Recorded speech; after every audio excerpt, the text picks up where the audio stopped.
इरिट star TV के मुअज़्ज़ज़ नाज़रीन अस्सलाम वालेकुम। नाज़रीन, तहरीक इंसाफ के चेयरमैन इमरान खान ने गुज़श्ता रोज़ दावा किया था कि इमरान रियाज़ खान को यूट्यूब पर करोड़ों व्यूज़ मिलते हैं क्योंकि वो वही बोलता है जो लोग सोचते हैं। रजीम चेंज पर इमरान रियाज़ के जो ख्यालात हैं लोग इन्हें कबूल करते हैं और दुरुस्त मानते हैं। ये वजह है कि इसका यूट्यूब चैनल बहुत ज़्यादा देखा जाता है।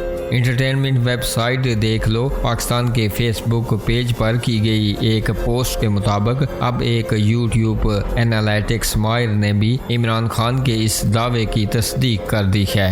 नाज़रीन, अशर बाजवा नामी इस माहिर ने बताया है कि वो यूट्यूब चैनल्स जो तहरीक इंसाफ और इमरान खान के हामी हैं इनके नाजरीन 85% हैं।